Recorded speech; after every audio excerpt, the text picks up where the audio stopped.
Éternel, tu es digne de louange. Alléluia, tu es digne de louange. Nous te donnons la gloire. Tu es digne de louange. Tu nous as sauvés de la mort pour nous donner la vie éternelle. Tu es digne de louange. Tu nous as sauvés de la mort pour nous donner la vie éternelle. Tu es digne de louange.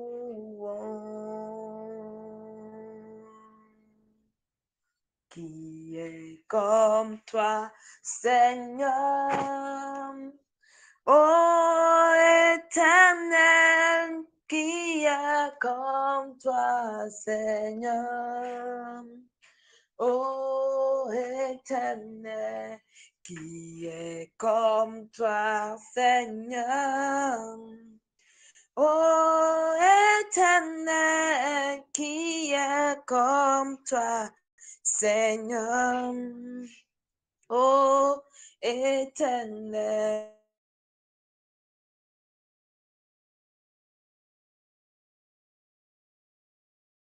En sainteté, digne de louange. Opérant des miracles, alléluia, alléluia. Nous allons commencer par élever la voix, commencer par bénir le nom du Seigneur. Nous allons élever notre voix, le remercier, l'adorer, le magnifier, car il est le Dieu digne. Il est le Dieu très haut, le Dieu qui n'a jamais changé. Il est le Dieu inchangeable. Il est le Dieu incréé, le Dieu qui existe par lui-même, le Dieu puissant, l'ancien des jours, le Dieu qui n'a jamais changé, mais le Dieu qui transforme, c'est lui qui est le Dieu qui transforme des vies, qui change des vies. Mais lui, il demeure, il a été toujours le même, il demeure toujours le même. En parole, il a été toujours le même. Oui, en amour, il a été toujours le même. En action, pour mener des combats, il n'a jamais changé. C'est le Dieu qui a toujours été fidèle. Il a été toujours fidèle. Aux temps anciens, avec nos pères dans la foi, les héros de la foi, nous avons vu comment il a toujours fonctionné. Il n'a jamais changé. Disons-lui merci pour son amour dans nos vies. Disons-lui merci. Remercions le Seigneur pour sa grâce dans nos vies. Élevons la voix ce soir et disons merci à Jésus. Éternel, mon Dieu, mon roi, papa, je viens en ce soir vous dire merci. Je viens avec un cœur reconnaissant pour dire merci pour tout ce que vous avez accompli dans ma vie. Merci pour cette journée merveilleuse. Merci pour votre amour. Merci pour votre grâce. Merci pour tout ce que vous ne cessez d'accomplir dans ma vie. Merci pour la vie de mes frères et sœurs. Merci pour la vie de ma mère. Merci, Seigneur Jésus, pour tout votre amour. Seigneur, envers ma personne, Seigneur, je vous dis infiniment merci. Merci pour votre main de protection qui a été sur moi, dans mes allées comme dans mes retours, Seigneur. Vous avez veillé sur moi. La voie que d'autres ont empruntée, ils ont eu des accidents. La voie, papa, que d'autres ont pris et ils sont décédés. C'est cette même voie, moi, j'ai emprunté, mais vous avez veillé sur moi. Pas parce que je suis juste que, pas parce que je suis et je fais quelque chose, je suis juste, je suis fidèle en quelque chose. Non, c'est juste par pure grâce, Seigneur. Je vous dis infiniment merci. Merci pour votre amour, merci pour votre grâce. Soyez élevés, soyez magnifiés, soyez exaltés. Honneur, puissance, gloire à votre Saint-Nom, Père. Merci, Seigneur Jésus. Dieu de bonté, je vous dis merci. Merci encore pour ce rendez-vous divin, papa, que vous avez déjà préparé. Merci pour ce rendez-vous divin que vous-même vous avez déjà programmé pour nous nourrir encore, pour nous amener à mieux vous connaître, pour augmenter encore notre connaissance. Car dans le livre, vous avez dit, mon peuple périr faute de connaissance, Seigneur. Nous ne voulons pas périr. C'est pour cela que nous sommes encore là ce soir, Papa, pour acquérir plus de connaissances. Je vous dis infiniment merci pour ce rendez-vous divin que vous-même, vous avez déjà planifié, programmé, Seigneur. Vous avez déjà préparé votre serviteur pour cela. Nous sommes vraiment reconnaissants pour cela. Nous vous disons infiniment merci. Merci, Seigneur Jésus. Merci pour tout ce que vous avez déjà fait pour nous hier. Bien-aimé, dis merci à Jésus pour ce qu'il a fait hier. Si tu sais que oui, hier, toi, tu as reçu quelque chose de particulier. Si tu sais que hier, le Seigneur t'a parlé, hier, le Seigneur a fait quelque chose, il y a une connaissance qui s'est augmentée encore à ta connaissance. Peut-être que tu as écouté des choses que tu avais écoutées, mais hier, tu as reçu quand même quelque chose de particulier. Le Seigneur t'a dit quelque chose, t'a parlé. Et lève ta voix, dis-lui merci, dis-lui merci. Dis-lui merci, sois reconnaissant ce soir pour tous les bienfaits de l'Éternel. Seigneur, je te dis infiniment merci. Papa, merci Seigneur. Car hier, tu m'as encore nourri. Hier, tu m'as encore dit quelque chose de particulier. Papa, je te dis infiniment merci. Je suis reconnaissant pour tout ce que tu as accompli dans ma vie, pour ce que tu fais pour nous, pour notre croissance, Seigneur, spirituelle, comme ainsi que dans tous les domaines, Seigneur, nous te disons infiniment merci. Papa, reçois la gloire, reçois l'honneur, reçois la magnificence. Sois élevé, Père, sois exalté, Jésus. Sois élevé, Jésus. C'est au nom puissant de Jésus, nous avons prié. Au nom de Jésus, nous avons prié. Comme le frère Thierry est là, je vous laisse le micro. Soyez béni.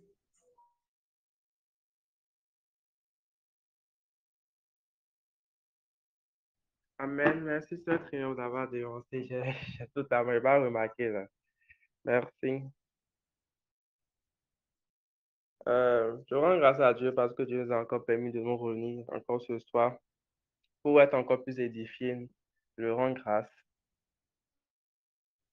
Hier, nous avons appris beaucoup de choses. Hier, nous avons appris que chaque personne a son appel. Chaque personne a un appel qui lui est particulier. Chaque personne, que l'on soit chrétien ou païen, chaque personne a un appel.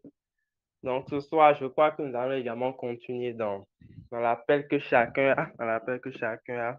Comment se préparer dans cet appel? Pourquoi on est appelé? Comment se localiser dans l'appel? Bon, que Dieu nous permet qu'on reçoive encore plus, qu'on soit encore plus identifié. Non, je ne vais pas trop garder le micro comme la sœur Triomphe a déjà presque tout fait. Je vais laisser le rappel de ce soir venir nous parler. Que le Seigneur le fortifie, que le Seigneur le oint encore plus, que le Seigneur le oint encore plus, que ce que le Seigneur veut qu'on sache ce soir, que le Seigneur l'utilise pour me le dire. Je vais laisser le micro au frère Daniel pour continuer.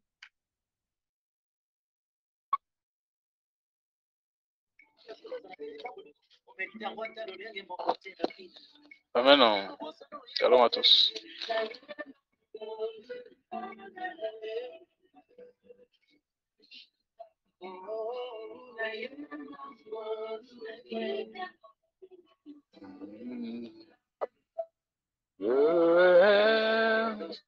I am Bangalore.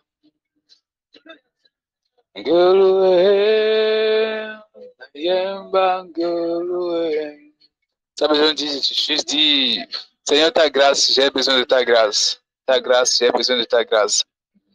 Ta grâce, j'ai besoin de ta grâce. C'est juste ce que la chanson dit. C'est juste ce que la chanson dit. Nous avons besoin de la grâce de Dieu. Encore plus ce soir, nous l'avons eu hier, nous avons encore besoin de cela maintenant. Alors commence par demander au Seigneur de nous assister. Seigneur, prends le contrôle. Nous avons besoin encore de ta grâce aujourd'hui. Nous voulons encore passer du temps avec toi. Nous ne voulons pas passer du temps juste pour passer du temps, Seigneur. Nous voulons être édifiés, nous voulons être enseignés, nous voulons être instruits par toi, Seigneur. Nous te supplions pendant que nous sommes là, Seigneur. Sois avec nous, Seigneur Jésus. Que ta grâce soit au rendez-vous, Seigneur Jésus-Christ. Que nous ne fassions rien selon nous-mêmes, même les choses que nous allons faire selon nos réflexions personnelles. Seigneur, nous te supplions. Permets à ce que ta grâce surabonde toutes ces choses, Seigneur Jésus, et que ta volonté soit faite, Seigneur Jésus. Prends le contrôle de ce soir, Seigneur Jésus. Prends le contrôle de ce soir, au nom de Jésus-Christ.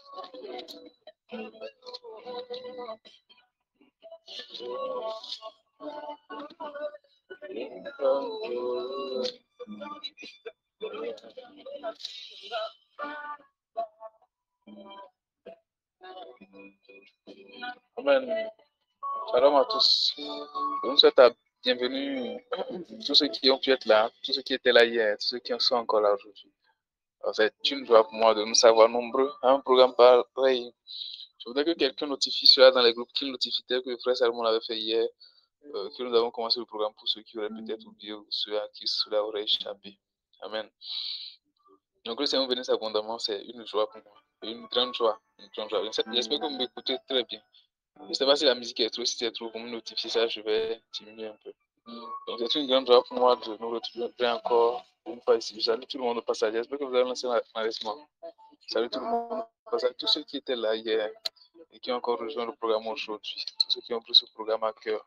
Je prie vraiment que ce programme ne passe pas sans que nous ayons gagné quelque chose.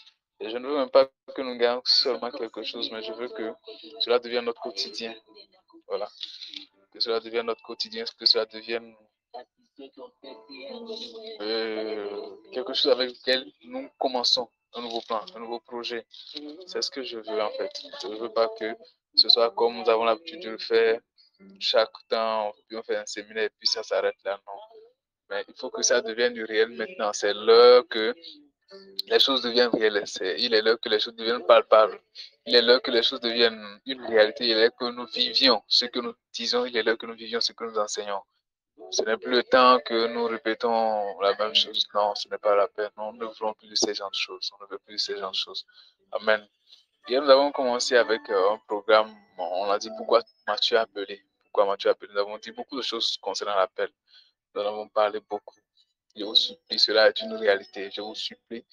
Je ne sais pas combien de temps on a déjà passé dans la chrétienté, mais je ne crois plus que c'est le moment encore de continuer à tâtonner sur certaines choses. Je ne crois pas que ce soit encore le moment de continuer à tourner en rond. Non. Mais c'est le temps de devenir mature. C'est le temps de commencer par régler les choses qui doivent être réglées telles que cela se doit. C'est le temps de commencer par vivre. C'est le temps que Dieu puisse dire que nous sommes matures.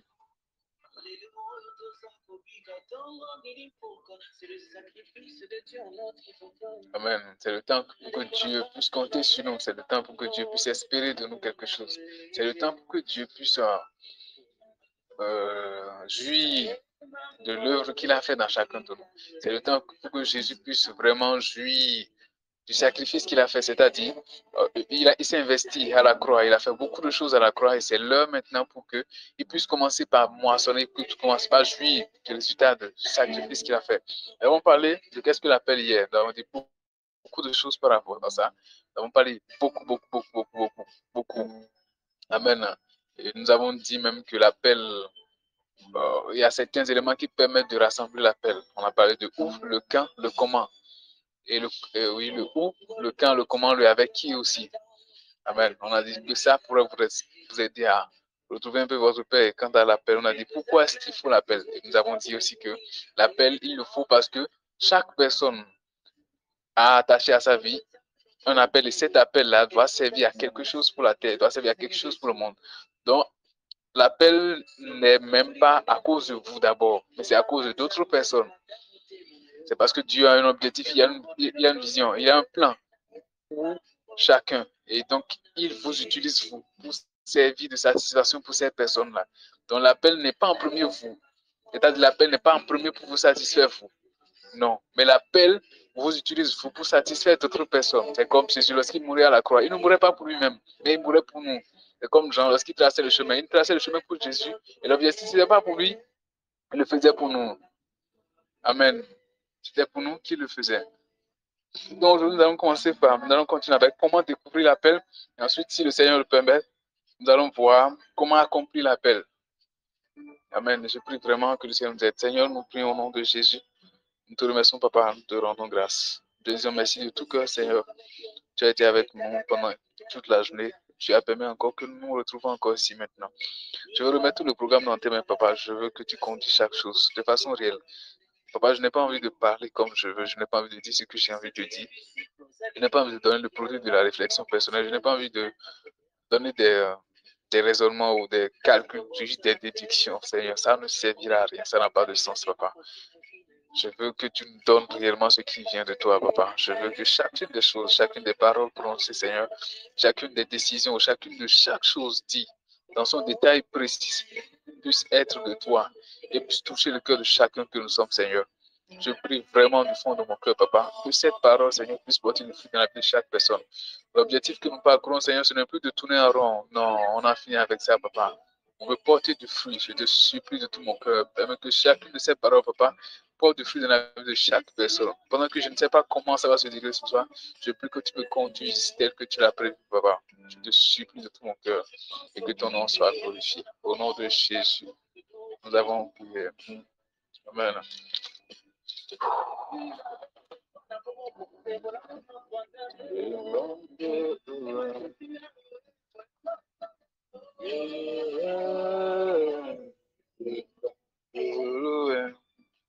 Voilà, nous commençons par comment découvrir son appel.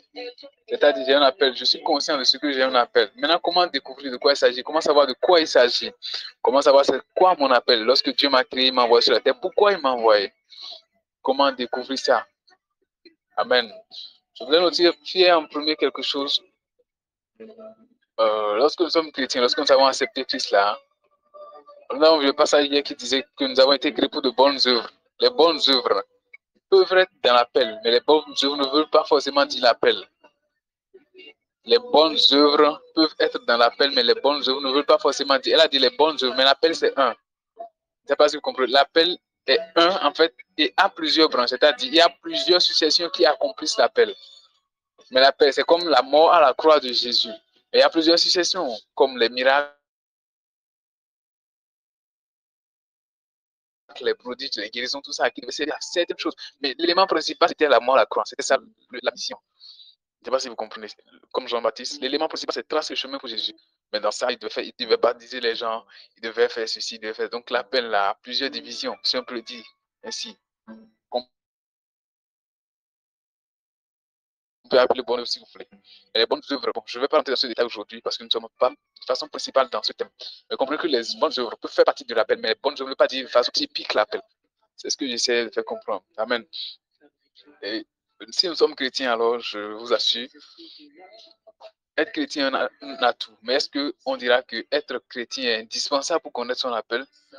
On ne saurait le dire parce que nous avons vu hier. Vous voyez, il y en a qui ont commencé par accomplir leur appel il y a longtemps, même avant que Jésus ne vienne.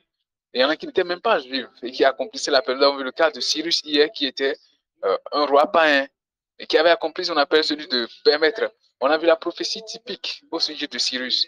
Dans Ésaïe 44, le verset 18, on l'a vu. On avait également dans Chronique ce que Cyrus a dit.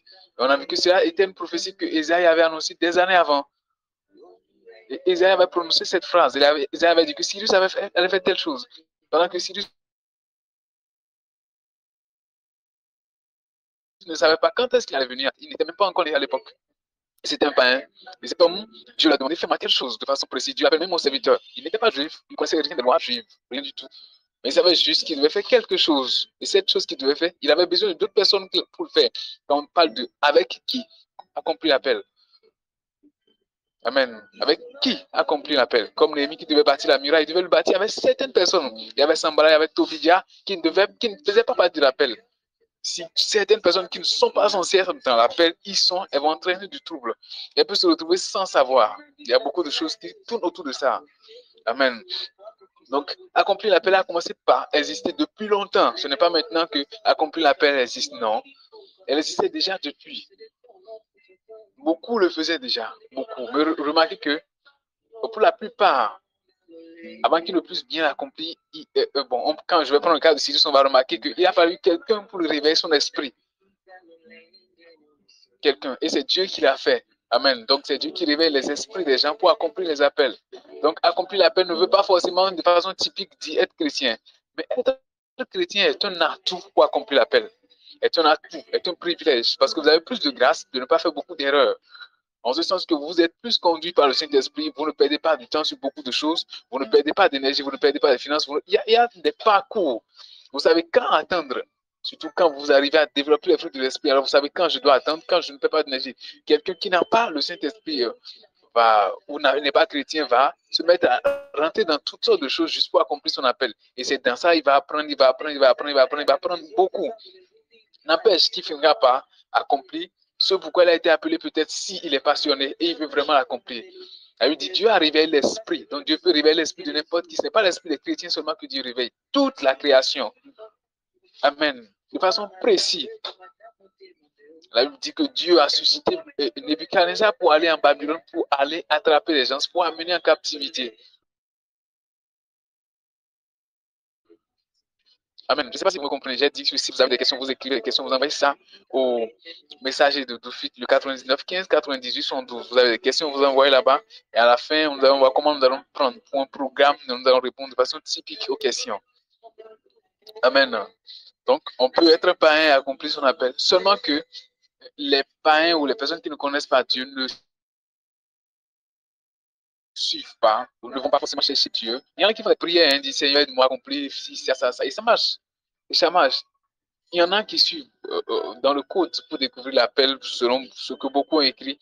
Il y a certains qui ont donné des directives comme la passion, par exemple, ce que j'aime faire, ce que j'aime faire, ce que je sais faire, ce dans quoi j'aurais aimé être.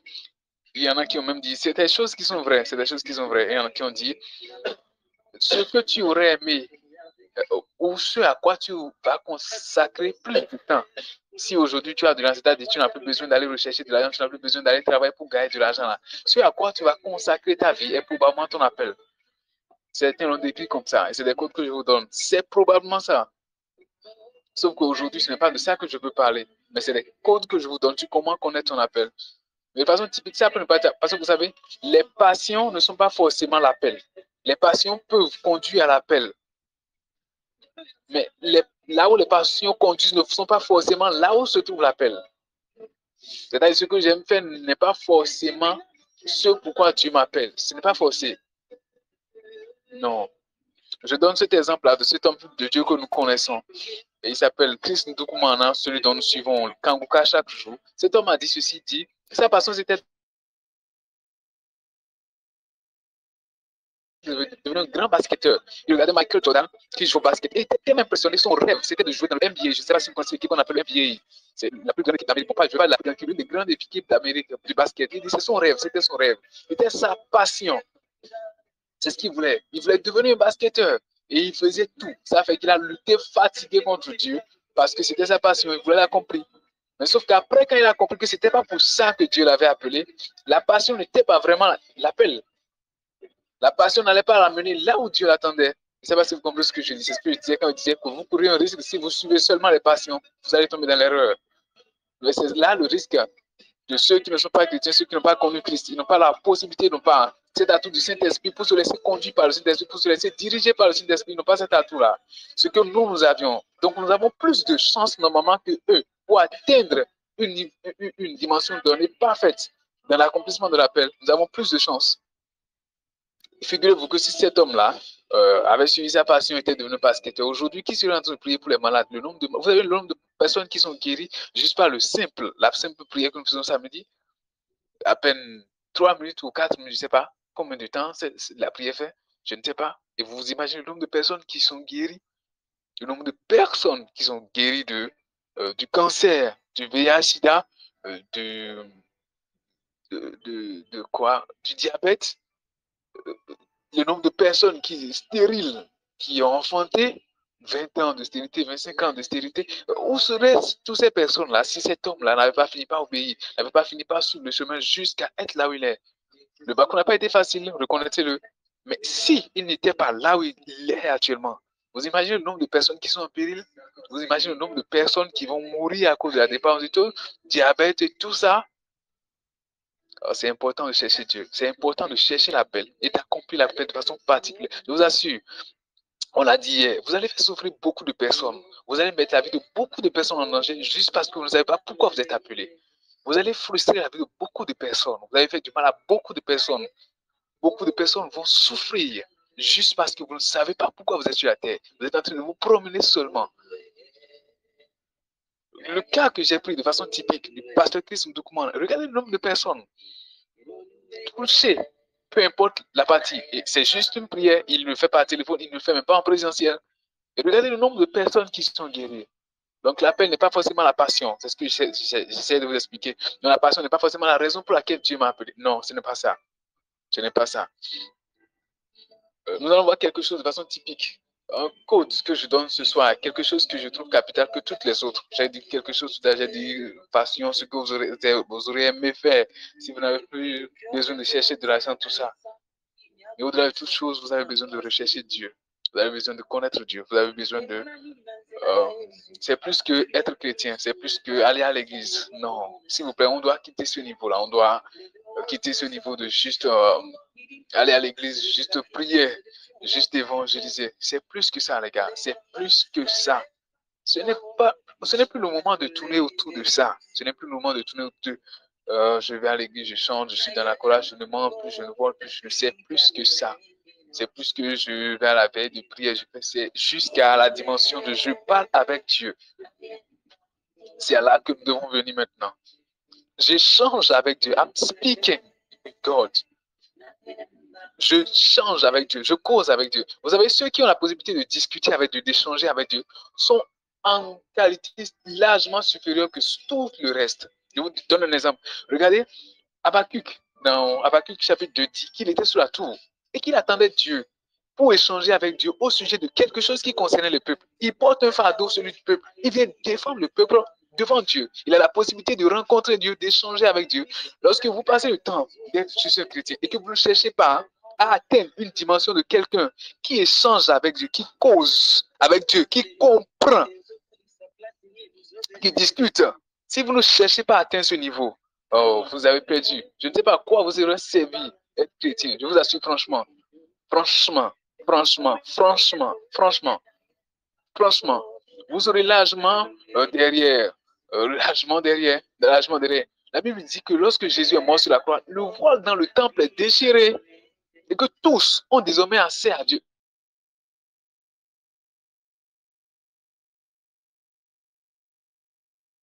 Mais si tous sont désormais accès à Dieu, pourquoi vous ne pourriez pas faire le sacrifice qu'il faut faire pour atteindre cette dimension d'entrée?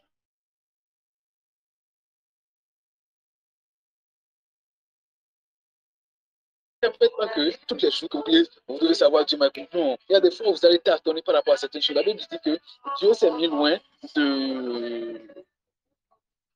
Dieu a permis que nous le cherchions en tâtonnant. Il y a des temps où vous allez tâtonner, vous avez une situation, vous allez tourner en rond.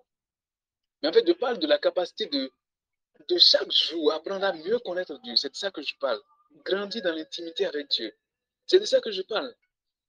Le peuple ne pouvait pas s'approcher de Dieu. Le peuple devait rester derrière. Mais Dieu, Moïse pouvait parler avec Dieu, pouvait échanger avec Dieu, pouvait comprendre beaucoup de choses. Beaucoup de choses.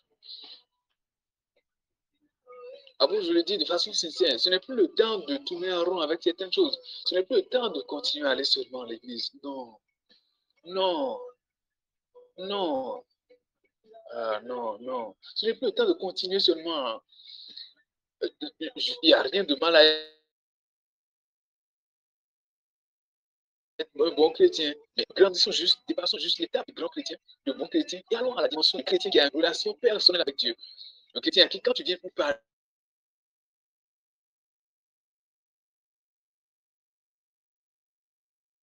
que tu lui dis, Dieu m'a dit ceci à ton sujet. Il sait si tu mens ou bien il sait si tu dis la vérité.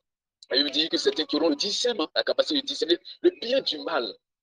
Il dit, vous les examinez, vous allez sonder pour savoir si c'est vrai ou si c'est faux. Ou quand quelqu'un parle, vous pouvez discerner où est-ce qu'il est vraiment dans ce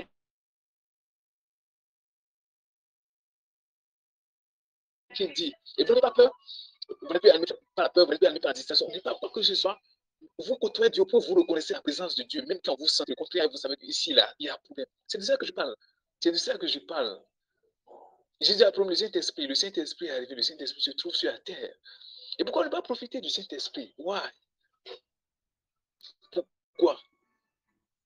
Pourquoi? S'il y a un sacrifice à faire, pourquoi ne pas faire le sacrifice? Parce que Dieu n'en a privé personne. Non. Dieu n'a pas dit c'est.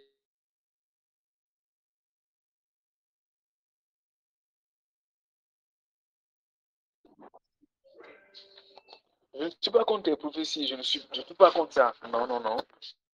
Mais en fait, je suis contre le fait d'être. De ne pas avoir la capacité de discuter avec Dieu, de ne pas avoir la capacité d'échanger avec Dieu, de ne pas avoir la capacité d'avoir des contacts avec Dieu. C'est contre ça que je suis. C'est comme ça que je suis. On a besoin de grandir, on a besoin.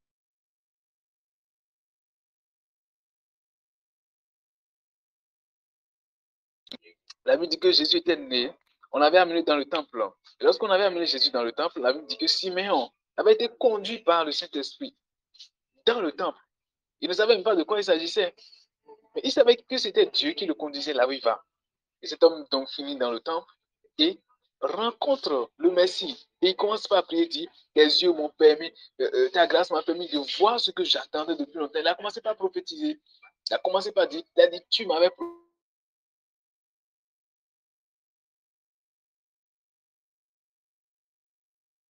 et j'ai vu.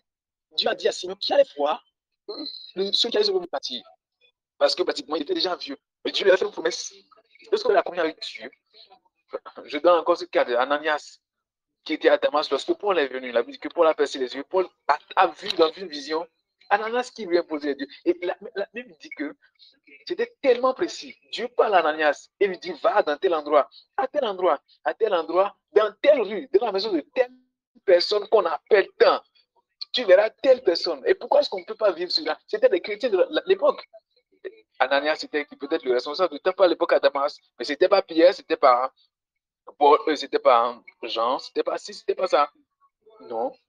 Il pouvait entendre Dieu. Il pouvait entendre Dieu le guider. Il pouvait faire ce que Dieu lui demandait de faire. Il pouvait le savoir. Il pouvait le savoir. Philippe, on appelle le diacre Philippe. On ne l'appelle pas le pasteur Philippe. On n'appelle même pas le responsable de l'église. Personne ne le connaissait. On savait juste qu'il était un diacre. Il n'était même pas un apôtre. Mais cet homme pouvait entendre Dieu, après qu'il ait fini avec sa Marie, lui dit, va dans tel chemin, va dans tel endroit, va dans tel endroit. Il s'approche. Et puis il voit qu'il y a un chat. La voix lui dit, approche-toi du chat. Et c'est comme ça qu'il annonce la parole à l'Éthiopien. Et la Bible dit, bon, pas la Bible, les commentaires disent que c'est comme ça que l'évangile est rentré en Afrique. Juste parce que quelqu'un sait entendre Dieu. Quelqu'un sait entendre Dieu. C'est pas facile. Ce n'est pas facile. Tu vas tâtonner, tu vas entendre ta chair, tu vas entendre ta pensée, tu vas entendre si. Mais si tu persévères, si tu cultives l'habitude, même quand tu fais erreur, tu te relèves, tu dis, bon, je m'étais trompé. Je vous assure, tu parviendras à ce niveau-là. Pourquoi il ne te parlera pas? Pourquoi il ne te guidera pas? Je vous assure, plus tu cultives l'habitude, même quand tu tombes, même quand c'est comme les dons, quand tu les exerces, elles deviennent plus habiles, plus fines dans tes mains. Tu vas tâtonner. On n'a pas dit que tu ne vas pas tâtonner. Tu vas tâtonner. Ça s'apprend, ça se cultive. Même un petit enfant, il apprend à connaître la voix de son père. Il apprend à connaître la voix de sa mère. Et après, quand il est habitué à ça, quand maman parle ou quand papa parle, il sait que c'est maman qui parle, il sait que c'est papa qui parle. Amen.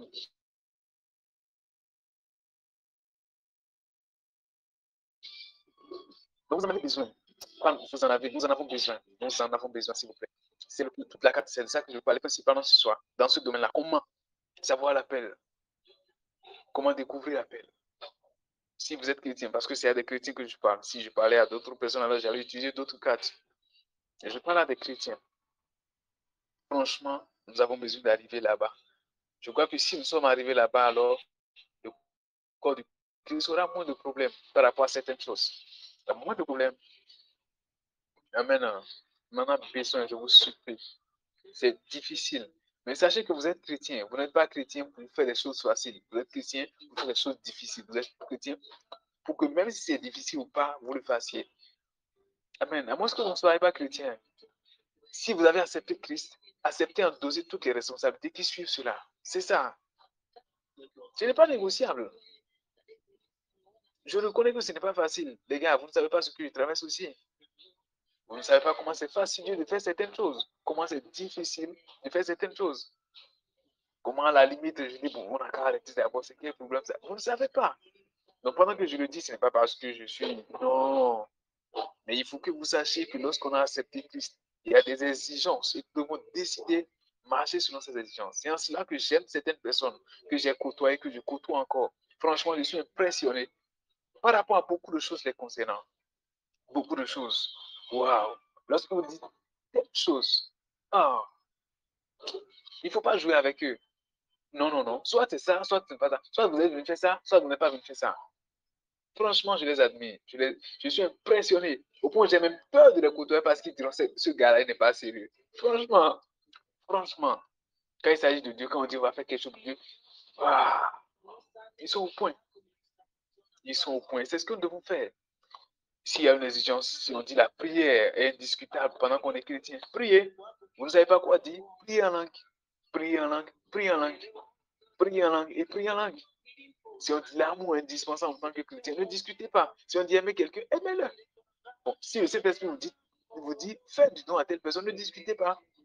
Quittez ce niveau-là. Quittez ce niveau-là. Le niveau des raisonnements, c'est le niveau des enfants, c'est le niveau des bébés. Franchement, c'est le niveau des bébés. Ah, ce n'est que tout ce que j'ai. Comment je ne dis pas de ne pas discerner. Je parle de quand vous saviez que c'est le Seigneur qui vous parle. C'est de ça que je parle. Je ne parle pas de quand j'ai du doute sur la voix qui me parle. Si vous avez fait trop de bêtises, s'il suffit seulement qu'une voix te dit n'importe quoi, que tu te lèves, que tu fasses parce que tu crois que c'est le Seigneur, tu vas regretter. Tu vas beaucoup pleurer. Ça fait partie quand même de l'expérience. Amen. Donc je ne dis pas que toute voix qui vous parle, alors vous devez vous lever, vous devez obéir. Ce n'est pas ça que je parle. Mais lorsque vous saviez que c'est Dieu qui vous parle, lorsque vous savez que c'est Dieu qui te dit ce n'est pas bien, il te dit lève-toi, va. Même quand tu n'as pas envie de le faire, tu dois cultiver l'habitude de le faire. Tu dois cultiver l'habitude de le faire. Elle m'a dit que celui qui en a peu, on lui donnera encore davantage. Maintenant, quand Dieu a commencé par apprendre à te parler, il te dit une seule instruction, tu n'es même pas prêt à obéir. Il te dit deux, tu n'es même pas prêt à obéir. Vous espérez sincèrement qu'il va te dire c'est à tel endroit je t'attends? Vous espérez sincèrement? Sincèrement? Non, non, non. Sincèrement, vous espérez que pendant que ton père t'a dit je t'attends à tel endroit, je veux que tu fasses ceci. Et tu n'as pas fait ça. Fais ceci, tu n'as pas fait ça. Fais ceci, tu n'as pas fait ça. Et tu espères que ton père, plus tard, trouve un moyen de t'amener à un endroit.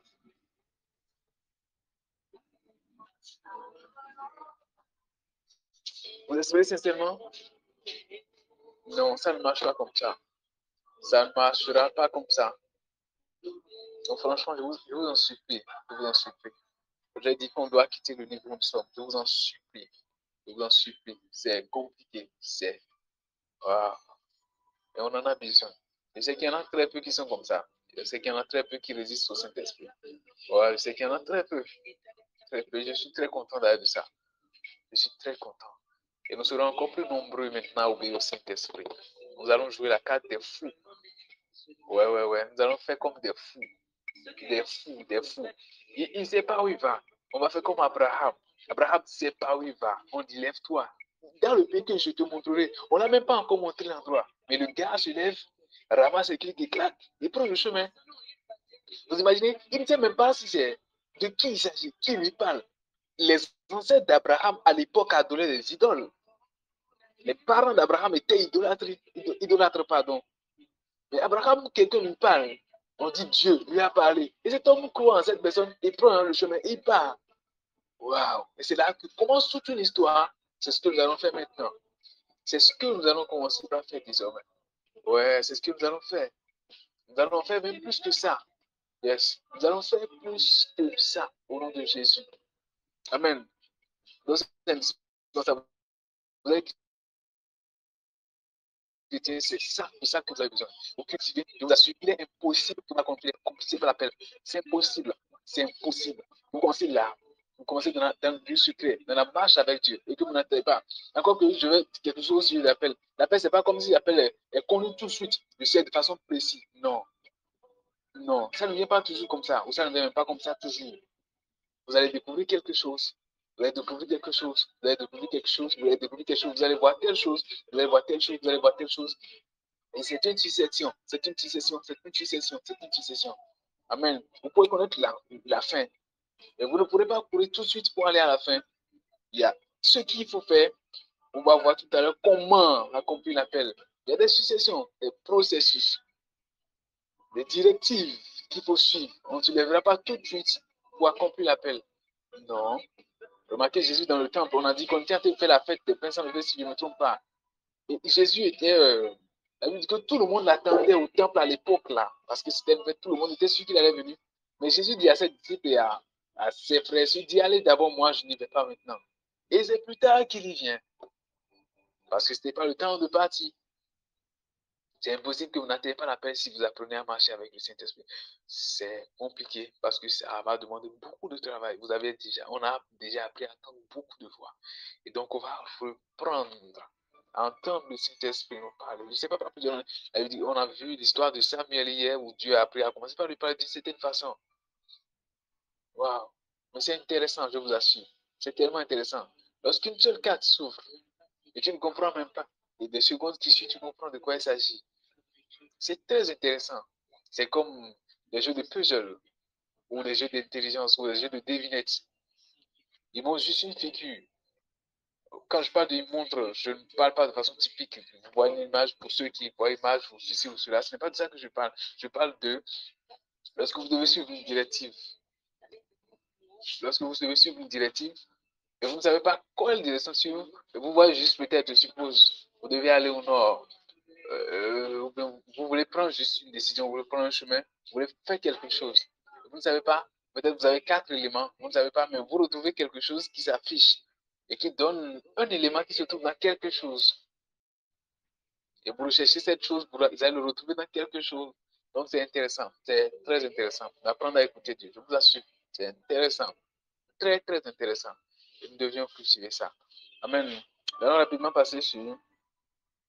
Voilà, nous allons lire un passage rapidement avant de continuer.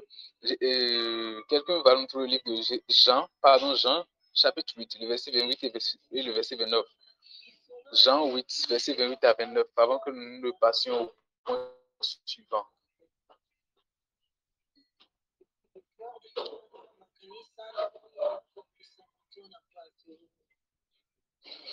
Quelqu'un est là, s'il vous plaît?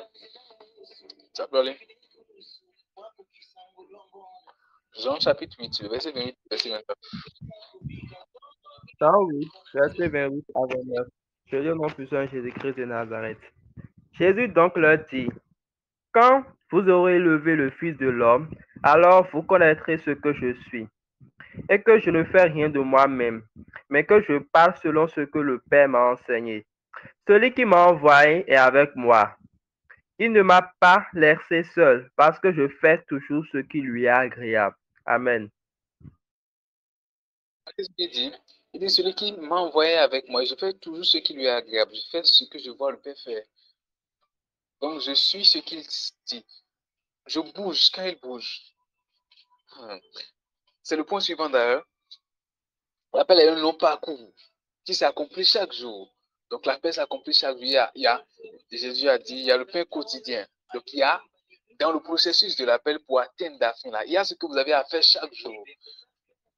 Donc, il y a aujourd'hui ce que je dois faire, il y a demain ce que je dois faire, il y a après-demain ce que je dois faire, ainsi de suite, dans le parcours. C'est pourquoi je disais tantôt que ce n'est pas comme si je connaissais l'appel, et je saute, je cours, je vais accomplir l'appel. Ce n'est pas comme ça. Même quand Jésus savait qu'il devait mourir à la croix, remarquez, depuis quand il savait qu'il allait mourir à la croix. La Bible dit dans les évangiles que lorsque Jésus avait 12 ans, il était au temple. Et on l'a cherché pendant tant de temps. On a dit, mais est-ce que tu ne sais pas que nous te cherchions? Il a dit, est-ce que vous ne savez pas que je dois m'occuper des affaires de mon Père?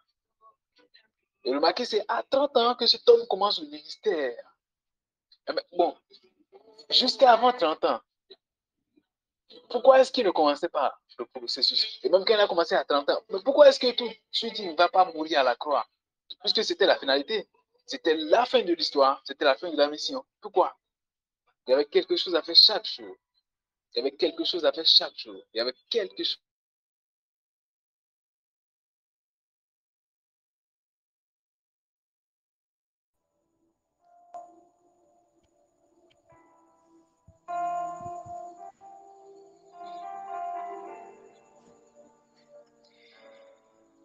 J'aimerais que pendant ces instants, que quelqu'un prenne la position adéquate. Excusez-moi, la connexion est partie il y a un moment. Donc nous allons continuer rapidement. Amen. Je vais demander à ceux qui viennent de nous lire la lecture de commencer par le verset 25. Le verset 25. Amen. Le verset 25, Jean 8, verset 25 à 29. Et c'est avec ça que nous allons clôturer cette partie. Nous allons passer à la seconde partie rapidement. Jean 8, verset Ça peut aller? 25. Oui. Qui es-tu? Lui dit-il. Jésus leur répondit. ce que je vous dis dès le commencement. J'ai beaucoup de choses à dire de vous et à juger en vous. Mais celui qui m'a envoyé en vrai et ce que j'ai entendu de lui, je le dis au monde. Il ne comprit point qu'il leur parlait du Père. Jésus leur dit donc, quand vous aurez élevé le Fils de l'homme, alors vous connaîtrez ce que je suis, et que je ne fais rien de moi-même, mais quand je parle selon ce que le Père m'a enseigné. Celui qui m'a envoyé est avec moi. Il ne m'a pas laissé seul, parce que je fais toujours ce qui lui est agréable. Amen. Dans ça clôture, ce chapitre de comment découvrir son appel, j'ai dit que nous devons passer du temps avec le Seigneur. C'est la seule carte que je nous donne ce soir. C'est ça que je nous donne ce soir. Amen. Nous allons passer à comment accomplir l'appel. C'est ça que nous allons voir maintenant. Amen. Et de base, je voudrais que nous lisions le livre de... Bon, c'est un passage un peu trop long. Mais vous pouvez le lire après. Je vois le chapitre 2. Tout le passage parle de l'histoire concernant une armée que Dieu est en train d'élever, une armée par laquelle Dieu veut accomplir certaines choses. Tout le passage parle de ça. Amen. C'est très intéressant pour dire que nous sommes une armée qui est en train de se lever au dernier temps et Dieu va faire beaucoup de choses par nous. Dieu va accomplir beaucoup de choses par nous. C'est ce que je voudrais nous enseigner. Amen. Donc nous allons continuer. Comment accomplir l'appel? Comment accomplir l'appel? Les deux semblent se lier. D'abord, comment découvrir? Je le découvre avec le Saint-Esprit. On a déjà un peu parlé de comment l'accomplir en demandant de côtoyer le Saint-Esprit, marcher avec le Saint-Esprit. Je vais m'accentuer sur quelques points duquel nous avons parlé et c'est juste quatre. C'est juste quatre. C'est-à-dire connaître. Le premier, c'est connaître et comprendre et s'attacher au où de l'appel. J'ai dit que dans l'appel, il y a le où, il y a le quand, il y a le comment, il y a le avec qui. C'est juste ces quelques-uns que j'ai cités.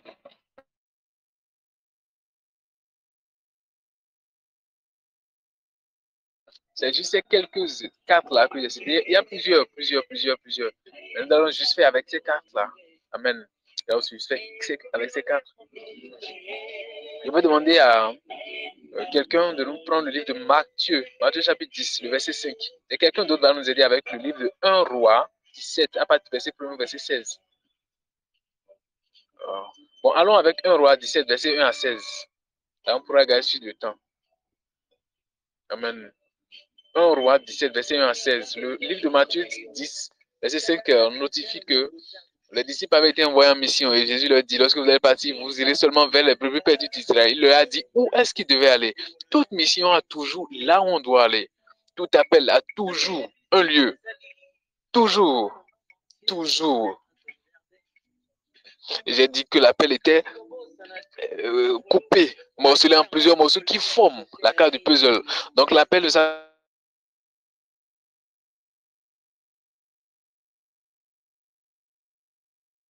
Si vous m'écoutez, s'il vous plaît, notifiez-le pour que je sache que vous me recevez. Est-ce que vous me recevez? Wow. Donc personne ne suit, c'est ça? Ok. Donc j'ai dit qu'on allait lire le livre de 1 roi, chapitre 17, verset 1 à 7. Donc pratiquement près de 15 minutes, j'ai parlé là. Personne n'entend ce que j'ai dit. Hein? Wow. Ok, allons-y. 1 roi, chapitre 17, verset 1 à 16. Quelqu'un peut nous aider? 1 roi, chapitre 17, verset 1 à 16. 1 roi chapitre 17, le nom puissant de Jésus-Christ de Nazareth. Élie le Subite, l'un des habitants de Galade, dit à Achab, Éternel est vivant, le Dieu d'Israël, dont je suis le serviteur, et il aura ces années-ci ni rosé ni plu, sinon à ma parole. Et la parole de l'Éternel fut adressée à Élie en ces mots. Pars d'ici, dirige-toi vers l'Orient et cache-toi près du torrent de Kérit, qui est en face du Jourdain. Tu boiras de l'eau du torrent, et j'ai ordonné au corbeau de te nourrir là. Il partit et fit selon la parole de l'Éternel, et il alla s'établir près du torrent de Kérit, qui est en face du Jourdain. Les corbeaux lui apportaient du pain et de la viande le matin, et du pain et de la viande le soir. et y buvait de l'eau du torrent. Mais au bout d'un certain temps, le torrent fut à sec, car il n'était point tombé de pluie dans le pays. Alors la parole de l'Éternel lui fut adressée en ces mots. Lève-toi, va à Sérapta, qui appartient à Sidon, et demeure là. Voici, j'y ordonne à une femme veuve de te nourrir. Il se leva et il alla à Sarepta. Comme il arrivait à l'entrée de la ville, voici, il avait là une femme veuve qui ramassait du bois. Il appela et dit, va me chercher, je te prie, un peu d'eau dans un vase afin que je boive. Et elle alla en chercher et l'appela de nouveau et dit, apporte-moi, je te prie, un morceau de pain dans ta main. Et elle répondit, l'Éternel ton Dieu est vivant, je n'ai rien de cru, je n'ai qu'une poignée de farine dans un pot et peu d'huile dans une cruche. Et voici, je ramasse 2 morceaux de bois, puis je rentrerai, je préparerai cela pour moi et pour mon fils. Nous mangerons après quoi nous mourrons. Et lui dit, ne crains point, rentre, fais comme tu as dit, seulement prépare-moi d'abord avec cela un petit gâteau et tu me l'apporteras. Tu en feras ensuite pour toi et ton fils. Car ainsi parle l'Éternel, le Dieu d'Israël, la farine qui est dans le pot ne manquera point, et l'huile qui est dans la cruche ne diminuera point. Jusqu'au jour où l'Éternel fera tomber de la nuit, de la pluie sur la face du sol. Elle alla et elle fit selon la parole d'Élie, et pendant longtemps, elle eut de quoi manger, elle et sa famille, aussi bien qu'Élie. La farine qui était dans le pot ne manqua point, et l'huile qui était dans la cruche ne diminua point, selon la parole que l'Éternel avait prononcée à Élie. Amen. Dans ce passage, l'histoire raconte que Élie avait reçu une orientation de Dieu au sujet de quelque chose qu'il devait faire. C'est ce que je disais tout à l'heure. Regardez, Élie devait en premier lieu aller au torrent de Kérit. C'était le où. Et c'est là que Dieu a ordonné à la bénédiction de le rencontrer. Lorsque dans l'appel, vous vous trompez de lieu, ce qui est censé vous arriver ne vous arrivera pas. Vous allez beaucoup peiner, vous allez beaucoup souffrir pour beaucoup de choses. Lorsque vous ne vous trouvez pas, où est-ce que Dieu veut que vous vous trouviez? Je ne dis pas que c'est toujours comme ça. Vous pouvez vous trouver au mauvais endroit et vous allez bénéficier de certaines grâces qui sont juste des distractions. Amen. Donc dans l'appel, c'est lorsque vous ne retrouvez pas le où et que vous vous trompez de où, vous allez probablement rater la véritable chose que Dieu a prévue pour vous. Dieu a dit à Élie, va au torrent de Kérit. C'est là que j'ai ordonné au corbeau de te donner à manger. Tu vas boire de l'eau qui se trouve dans le fleuve. Et remarquez, les corbeaux lui a amené à manger, à boire. Il était à l'aise. Lorsque vous vous trouvez, où est-ce que Dieu veut que vous vous trouvez dans l'appel? Vous serez heureux. Vous serez à l'aise. Bon, je dis en sens de, vous saurez que vous êtes vraiment au lieu. Amen.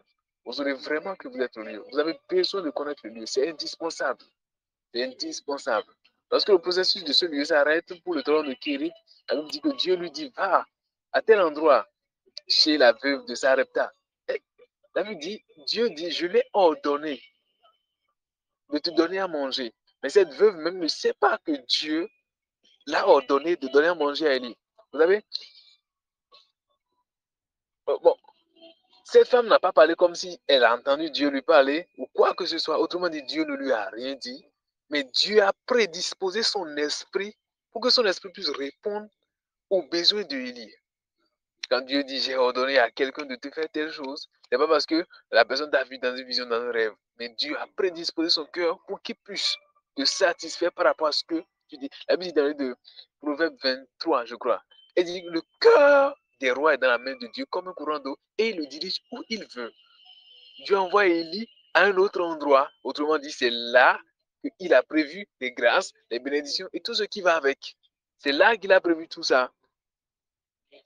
Et supposez que Élie dit non, je ne veux pas aller là-bas, ici, là, c'est les corbeaux qui me donnent à manger, elle ne souffre pas, il y a l'eau, tout ça. Encore que la Bible dit que le torrent tarit. Élie aurait compliqué les choses encore. Et il n'aurait pas été une bénédiction pour cette femme de Sarepta où il devait aller. Non, il n'aurait pas été une bénédiction pour elle. Elle lui dit, regardez la dernière, il dit que la farine n'a pas manqué jusqu'à ce que la sécheresse se termine. Juste parce que Élie est arrivé.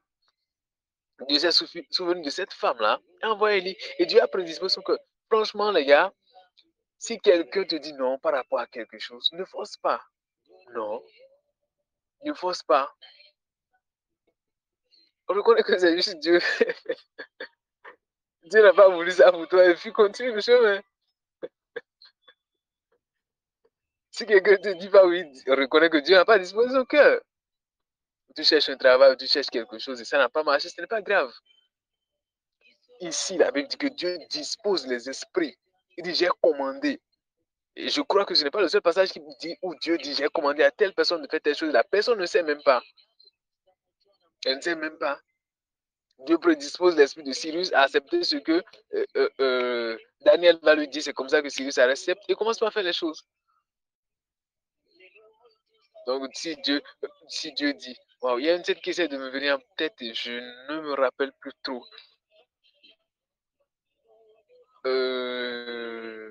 Bon, si elle me revient, je vais vous le dire. Oh, Seigneur, aide-moi, je supplie.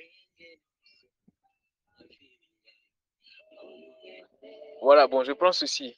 Elle dit qu'Ananias devait aller baptiser Saul. Et il dit, je lui ai déjà montré comment il doit faire ci, il doit faire ça, il doit faire ça. Il a disposé Saul par rapport à certaines choses. Amen. Donc, vous avez besoin forcément de connaître le où. Dans le où se trouvent les personnes avec qui vous avez besoin de collaborer. Dans le où se trouvent les personnes de qui vous avez besoin pour accomplir la destinée. Dans le où se trouvent les personnes. Amen. Amen. Vous avez besoin de connaître le où. C'est indispensable. C'est indispensable dans l'appel. C'est indispensable. Wow. Continuons s'il vous plaît, sinon on va être en retard. Aujourd'hui, on risque de ne pas vite finir. On va connaître maintenant le camp de l'appel. Quelqu'un peut nous aider avec Matthieu 26, verset 36 à 44. Matthieu 26, 36 à 44. Matthieu 26, 36 à 44. Le camp de l'appel. On peut connaître l'appel sans savoir quand est-ce qu'on doit aller. On peut connaître l'appel, mais on a besoin de savoir quand est-ce que je fais ça. Quand est-ce que je bouge. J'écoutais un homme de Dieu qui disait qu'il devait donner une prophétie à une personne. Et Dieu lui a dit, tu vas dire telle chose à telle personne. Bon, tu vas parler à telle personne. Et il dit, d'accord. Bon, je le fais maintenant. Et le Seigneur lui dit non, ce n'est pas maintenant, parce qu'il n'est pas là, maintenant. Et plus tard, je crois une autre fois, il disait encore, je le fais maintenant, je le fais maintenant. Il dit non, parce qu'il n'est pas là. Et une autre fois, il dit, je le fais maintenant, il dit oui, fais-le maintenant parce qu'il est là. Et effectivement, la personne confirme que tel temps, je n'étais pas là. Mais c'est tellement. Donc Dieu peut vous dire certaines choses par rapport à votre appel, par rapport à quelque chose qui ne sont pas maintenant. C'est-à-dire, ce n'est pas maintenant que vous devez les mettre en pratique, ce n'est pas maintenant que vous devez les accomplir. Ce n'est pas maintenant que vous devez bouger pour que ça soit fait. Non. Amen. Je ne sais pas si vous suivez. Vous pouvez avoir... Oh, merci. La Bible dit de Daniel. Daniel avait reçu tellement de prophéties concernant la fin des temps. Des prophéties qui ne le concernent même pas. Mais les versets qui suivent, qui tendent vers la fin dans le chapitre 12, dit, telles ces paroles, garde-les secrètes jusqu'à la fin des temps. Alors, on va le découvrir, on va le lire, la connaissance augmentera. Il a reçu des secrets, il a reçu des informations, mais ce n'était pas pour l'époque à laquelle il était. Si vous n'apprenez pas à savoir quand est-ce que telle chose doit être faite, comment est-ce, bon, pas le comment, le quand. Quand j'ai une information, quand est-ce que c'est censé être ainsi? Simeon savait que le Messie arrivait, mais quand il ne savait pas. Et lorsque l'heure a sonné, il a bougé, il est parti, et il a accompli ce qu'il devait faire. Le cas est indispensable, les gars. On ne peut pas se lever juste parce qu'on sait quelque chose, on commence par le faire. Non, ça ne marchera pas comme ça. Ça ne fonctionnera pas. Tu peux aller frapper à une porte en contre-temps et la porte ne s'ouvrira pas parce que tu es arrivé avant le temps. Je suppose que Élie était, pendant que Dieu a dit va au-delà de Kérit, il était pas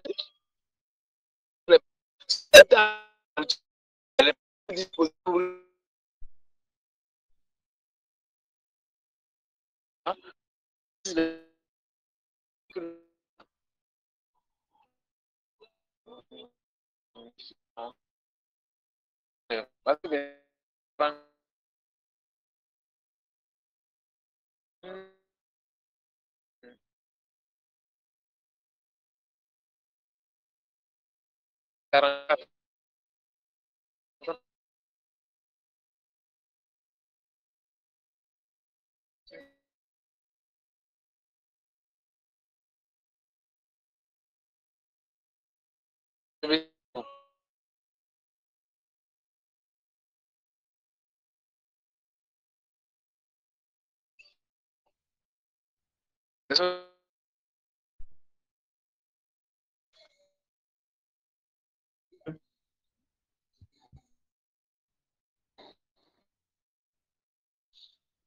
Alors, Matthieu 26, verset 36 à 44. Là-dessus, Jésus alla avec eux dans un lieu appelé Gethsémane et il dit aux disciples, asseyez-vous ici, pendant que je m'éloignerai pour prier. Il prit avec lui Pierre et les deux fils de Zébédée. Et il commença à éprouver de la tristesse et des angoisses. Il leur dit alors, mon âme est triste jusqu'à la mort, restez ici et veillez avec moi. Puis, ayant fait quelques pas en avant, il se jeta sur sa face et pria ainsi, mon Père, s'il est possible que cette coupe s'éloigne de moi, toutefois, non pas ce que je veux, mais ce que tu veux. Et il vient vers le disciple qui trouva endormi, et il dit à Pierre, Vous, vous n'avez donc pu veiller 1 heure avec moi. Veillez et priez afin que vous ne tombez pas dans la tentation. L'esprit est bien disposé, mais la chair est faible. Il s'éloigna une seconde fois et pria ainsi. Mon Père, s'il n'est pas possible que cette coupe s'éloigne de moi sans que je la boive, que ta volonté soit faite. Il revient et les trouva encore endormis car les yeux étaient pressentis. Il les quitta et s'éloigna. Il pria pour la troisième fois, répétant les mêmes paroles. Amen. S'il vous plaît, lorsque je parle, si vous ne me recevez pas, écrivez dans le groupe. Sinon, je vais croire que vous êtes en train d'écouter. Je vais continuer à parler dans le vide. Et comme ça, ce n'est pas bon, ce n'est pas avantageux pour nous.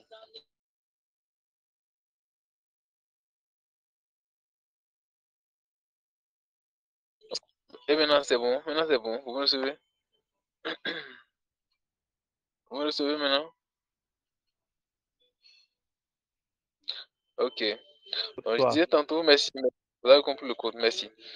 Je disais tantôt que l'heure à laquelle Jésus doit aller à la croix sonne. Le quand il doit accomplir sa mission sonne et il décrypte le message. Il sent dans son esprit que c'est l'heure qui s'approche. Alors cet homme se met à prier. Et remarquez, la Bible dit près de 3 fois il est parti prier. Il a fait le même sujet de prière. Il avait conscience de l'heure à laquelle il était. Il savait que quelque chose doit se passer maintenant. La raison pour laquelle je suis arrivé sur la terre, c'est maintenant qu'elle s'accomplit. C'est maintenant que toute l'histoire commence, tout le protocole compliqué. C'est maintenant qu'elle commence. Donc tout ce que je faisais, elle savait que c'était rien. Et la raison principale de l'appel, c'est maintenant qu'elle sonne. C'est maintenant qu'elle sonne. Waouh. Il passe du temps dans la prière parce qu'il sait que ce qu'il attend maintenant là, ce n'est pas facile. Il a su le temps. Il a connu la saison. La Bible dit que une histoire triste. Jésus, c'est lui qui raconte l'histoire au sujet de Jésus. Il dit, oh, tu m'as triste parce que tu n'as pas connu l'heure à laquelle tu as été visité. Tu n'as pas connu le temps à laquelle tu as été visité. Et parce que tu n'as pas connu la période à laquelle tu as été visité, beaucoup de choses vont arriver. Si vous ne savez pas le temps de chaque chose vous concernant, vous allez passer à côté de beaucoup de choses. Et vous allez subir beaucoup de choses parce que vous n'aurez pas profité de ce qu'il faut, quand et comme il le faut. Et ça va être un problème pour vous. Si vous n'arrivez pas à discerner le quand, la chose va passer à peine peut-être. Et c'est maintenant que vous vous rendez compte. Ou bien peut-être que c'est, oh mon Dieu, préserve-nous d'une histoire pareille. Préserve-nous d'une histoire pareille. Amen. Ce n'est pas du tout la joie, ce n'est pas du tout la joie. De rater une saison, waouh. Vous risquez de reprendre un cycle, à moins que Dieu vous fasse grâce. Vous risquez de reprendre tout un protocole encore, pareil, jusqu'à ce que le cycle ne revienne. Non, si vous avez la possibilité de connaître, connaissez-le et prenez par là. Prenez par là, les gars. Prenez par là. C'est indispensable dans l'appel de connaître le quand de chaque chose. Quand est-ce que je vais à ici? Quand est-ce que je vais à ça? Quand est-ce que je vais à ça? Quand est-ce que je vais à ça? C'est indispensable. C'est indispensable. Ce n'est pas négociable. Bon, vous allez franchement vous promener dans tout et dans n'importe quoi, n'importe quand, n'importe comment. Jésus même a dit, il fait ce qu'il voit le Père faire. Donc, autrement dit, pour bouger pour un seul miracle, il attend de voir le signal de Dieu. Et quand c'est le camp, il se lève, il fait le camp et ça marche. Amen. Nous allons au prochain connaître le comment. Et là, c'est une histoire très triste. Une histoire très, très triste. Très triste, s'il vous plaît. Un roi chapitre 11, le verset 9 à 13. Quelqu'un là, l'histoire est très triste. Très, très triste. Très triste. Très triste. Quelqu'un qui a reçu une prophétie. Oh mon Dieu. Et cette prophétie s'est accomplie. Mais cette personne n'a pas su garder la prophétie jusqu'à la fin à cause du fait qu'il ne connaissait pas le comment de chaque chose. Il n'a pas pris la peine de connaître le comment. Il a bousillé toute une prophétie de vie. Il a mis fin à toute une carrière. Il a conduit tout un peuple dans le désarroi. Je vous assure. Vous pouvez avoir connu où? Vous pouvez avoir connu le camp. Mais si vous ne savez pas comment, vous allez rater. J'en suis une preuve palpable. Oh non. Une preuve palpable, tangible de ce qu'on peut rater quand on ne sait pas le comment. Ouais, je l'ai vécu plusieurs fois. J'ai raté de justesse beaucoup de choses. Où j'ai gâté de mes mains beaucoup de choses. Même jusqu'à preuve du contraire d'un passé très récent. Très récent. Et même jusqu'à aujourd'hui, si le Seigneur ne m'a pas préservé de quelque chose, j'étais encore prêt à gâter quelque chose. Parce que je ne comprenais pas le comment. Et même quand je comprenais le comment, je ne travaille. Hey, les gars, c'est compliqué. C'est compliqué. Même quand tu sais que c'est ici, c'est dans telle période, comment est-ce que ça doit s'accomplir? Si tu ne le sais pas, tu vas commettre beaucoup d'erreurs. Une personne reçoit quelqu'un là, s'il vous plaît, il a dit un roi, chapitre 11, à partir du verset 9. Mais vous parlez en séquence. Non, pardon, un roi 11, à partir du verset 9 au verset 13. Ok. Un roi 11. Je lis au nom puissant de Jésus-Christ de Nazareth. À partir du verset 15, non? Non, le verset 9. Le verset 9.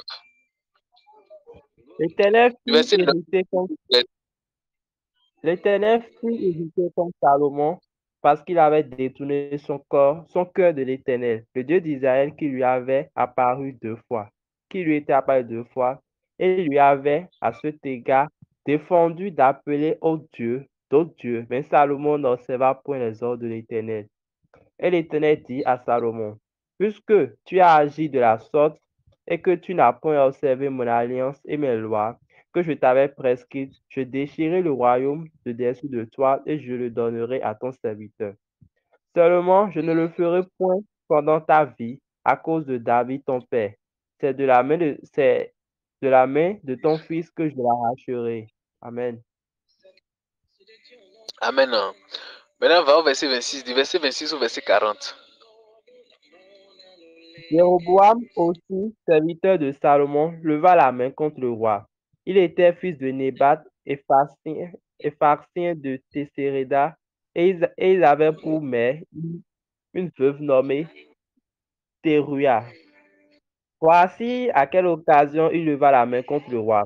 Salomon baptisait Milo et fermait la brèche de la cité de David, son père. Jéroboam était fort et vaillant, et Salomon, ayant vu cet homme jeune à l'œuvre, lui donna la surveillance de tous les gens de la corvée de la maison de Joseph. Dans ce temps-là, Jéroboam était sorti de Jérusalem, fut rencontré en chemin par le prophète Archila de Silo, revêtu de manteau neuf. Ils étaient tous deux seuls dans les champs. Je continue. Oui, oui, oui. Continue jusqu'au verset 40. C'est bon? Tu es au 40? Ok. Non, je suis au niveau verset 30.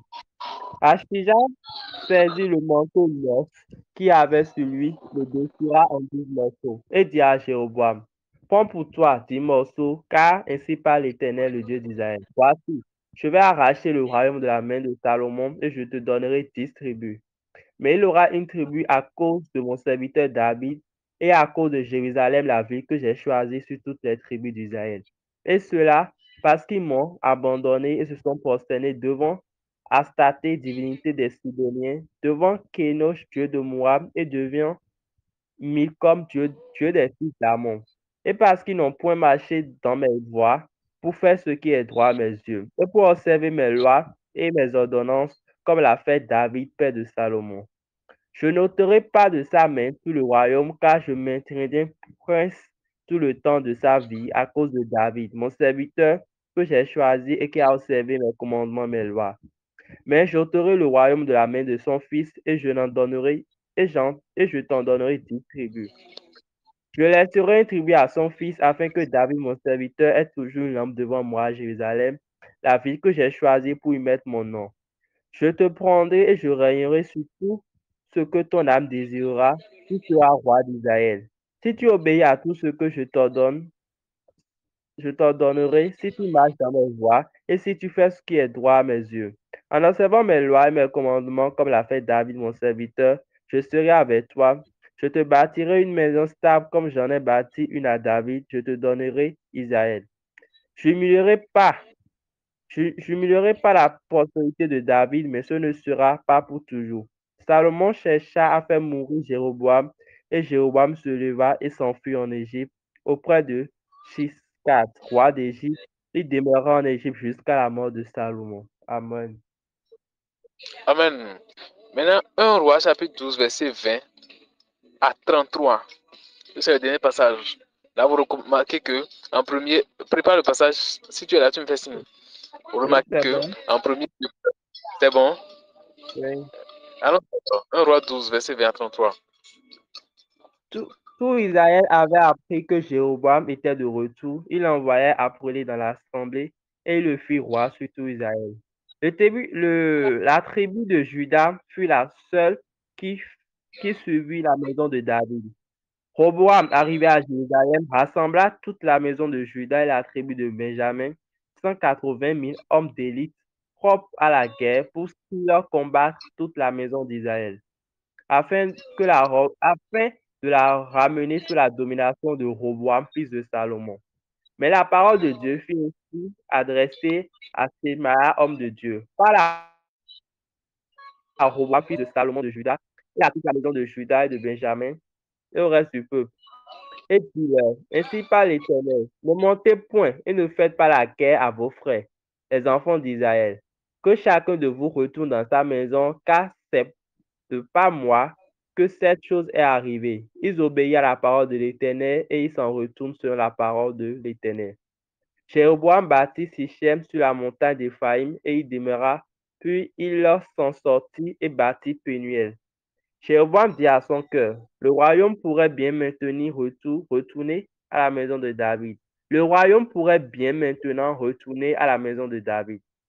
Si ce peuple monte à Jérusalem pour faire des sacrifices dans la maison de l'Éternel, le cœur de ce peuple retournera à son Seigneur, à Roboam, roi de Juda, et ils ne tueront et ne retourneront à Roboam, roi de Juda. Verset 28. Après s'être consulté, le roi fit 2 veaux d'or et il dit au peuple, assez longtemps vous êtes monté à Jérusalem, Israël. Voici ton Dieu qui t'a fait sortir du pays d'Égypte. Il plaça l'un de ses veaux à Bethel et il mit l'autre à Dan. Ce fut là une occasion de pécher.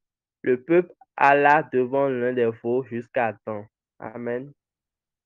Amen. L'histoire est très triste. L'histoire est très triste. Lorsque vous allez lire le chapitre 13, vous allez voir tout ce qui a commencé par sortir comme prophétie à ce sujet. Regardez quelqu'un. Dieu va voir Salomon et dit, je t'arrache la royauté, je donne à quelqu'un d'autre qui est ton serviteur. Il va voir le serviteur et il voit le serviteur. La période à laquelle le serviteur doit devenir roi vient. Il est consacré roi. Mais cet homme après, regardez toutes les promesses que Dieu a faites à Jéroboam. Tout ce qu'il lui a dit. Si tu fais ceci, je serai avec toi. Si tu fais ceci, je serai avec toi. Si tu fais ceci, je serai avec toi. Mais triste est-il de constater que plus tard, Jéroboam essaie de maintenir le peuple. Il essaie de garder le peuple. Il dit, s'ils continuent par aller là-bas, alors ils vont avoir leur cœur qui vont partir et ils vont me tuer, ils vont finir par aller là-bas. Le Dieu qui a donné la prophétie n'est-il pas capable de garder la prophétie? Bon, si tu doutes, pourquoi ne pas retenir vers Dieu? Pourquoi ne pas aller parler à Dieu jusqu'à avoir l'assurance? Je vous assure, si vous ne connaissez pas le comment d'accomplir une prophétie, vous allez gâter toute la prophétie. Vous allez frustrer toute la prophétie. Vous allez erroner toute la liste. Et vous serez coupable. Le fait que Dieu ait donné une parole, le fait que Dieu ait donné un plan, le fait que Dieu ait donné une vision, quelque chose à accomplir ne veut pas dire que votre part de responsabilité ne se trouve pas dans cette chose-là. Si vous ne savez pas comment faire chaque chose, vous allez détruire cette chose de vos propres mains. Je vous parle. Je ne sais pas le nombre de fois où j'ai gâté des choses, au point où je vous assure, même lorsque j'ai une connaissance par rapport à quelque chose que Dieu veut de façon précise, je suis obligé de dire, Seigneur, je te prie, retire-moi. Attache mes pieds à tes pieds pour m'empêcher de faire ce que je veux. Je vous assure, j'ai cette maladresse de gâter facilement, même quand je sais. On le décrit comme la maîtrise, le manque de maîtrise de soi. Franchement, je ne sais pas le nombre de choses que j'ai déjà gâtées. J'en suis conscient et je vous parle avec preuve. Je peux vous citer du doigt, ça je l'ai gâté, ça je l'ai gâté. Et même des choses sur lesquelles j'étais sur le point de gâter. Oh non, si ce n'est pas Dieu qui m'a sauvé, je suis obligé de me coucher par terre. Seigneur, je t'assure, je vais détruire. Je ne fais pas exprès. Je ne fais pas exprès. Je ne fais pas exprès. Ça me paraît bizarre, mais c'est vrai. Il ne suffit pas juste de connaître. Il ne suffit pas juste d'être où. Il ne suffit pas juste de connaître le camp. Mais jusqu'à ce que le processus aille jusqu'à la fin. Ah non, il y a votre part dedans. Si vous ne connaissez pas comment, il ne sait même juste pas comment garder le peuple. Et alors il a décidé de faire quelque chose, de faire deux veaux d'or, idolâtrie. Au nom de quoi? Et le Dieu qui lui avait parlé. Pourquoi ne pas retourner à Dieu et poser le problème à Dieu? Pourquoi pas? Waouh les gars. Une fois j'ai eu un songe. Hein? Je discutais de ça avec quelqu'un, il m'a dit, fais gaffe. Cette histoire-là est plus complexe que tu l'imagines. Est-ce que j'en ai raconté?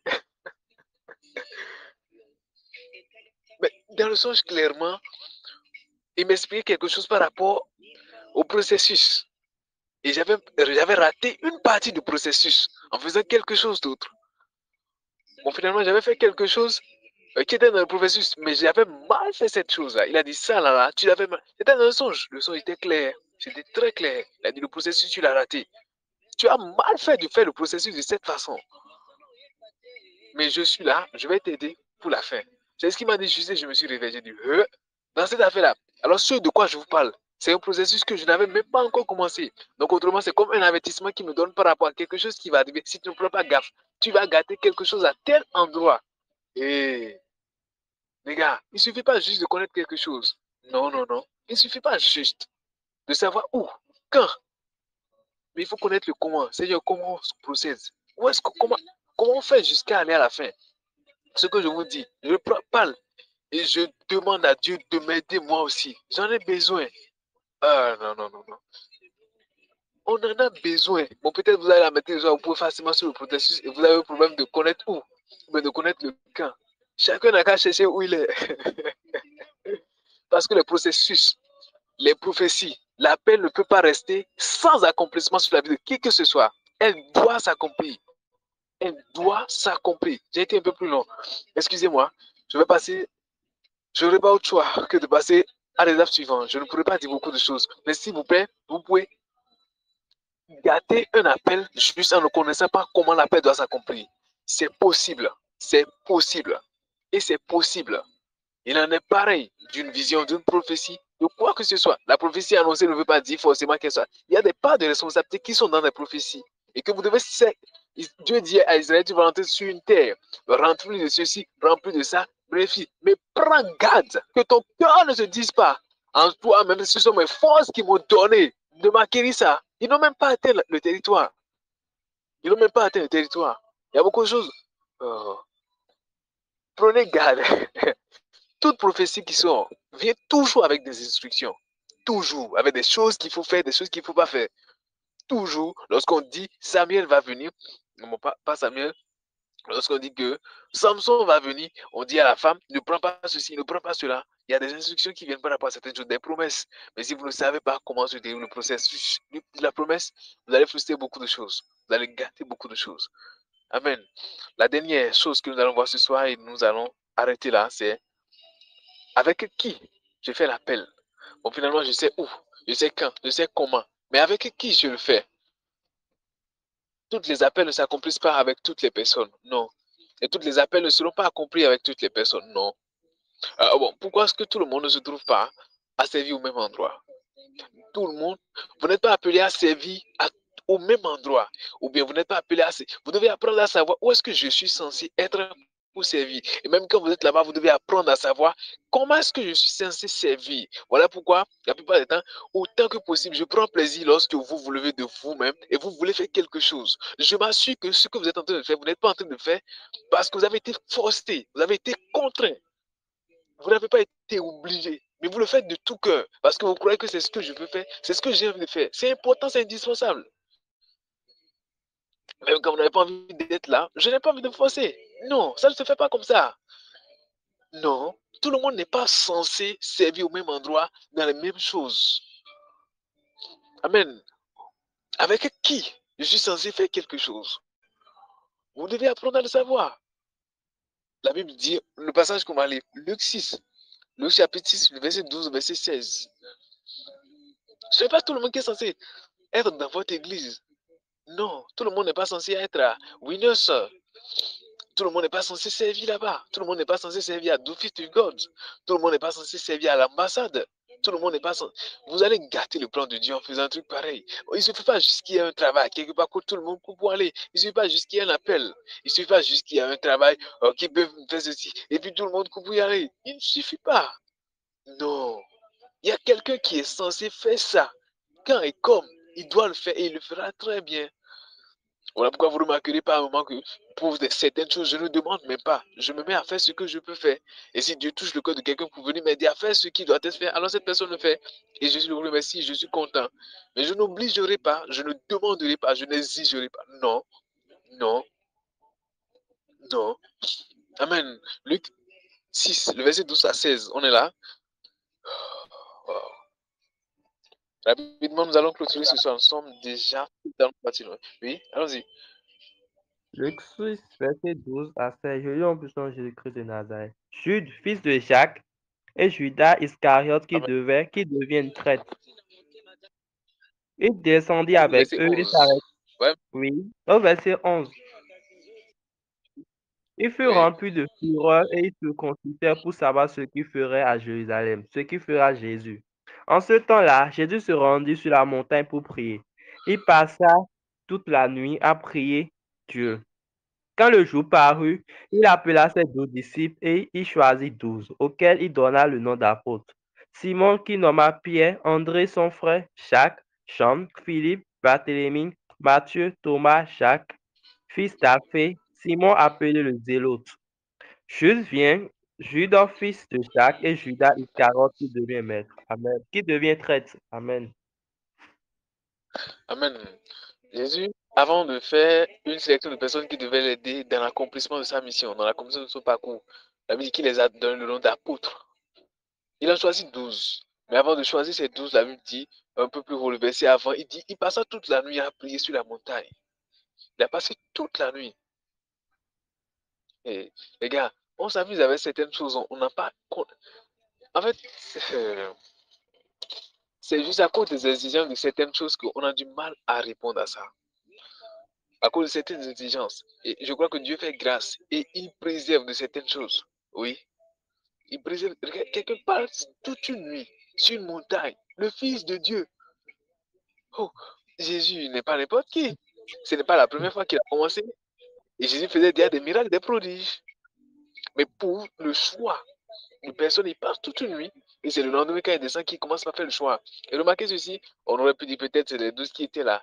Mais la Bible dit dans le livre des Actes des Apôtres, lorsqu'on veut choisir quelqu'un pour remplacer Judas, on a dit il faut qu'on choisisse quelqu'un qui était avec nous depuis le début. Et c'est alors qu'on a choisi Matthias, si je ne me trompe pas. Donc Matthias était là lorsque Jésus était en train de faire le choix des 12 apôtres. Mais Jésus n'a pas choisi Matthias. Bien que lorsqu'on lit l'histoire au sujet de Matthias, on reconnaît que Matthias avait un bon témoignage. Il fallait Judas dans l'équipe pour accomplir une mission. On a dit, celui qui finalement le trahit.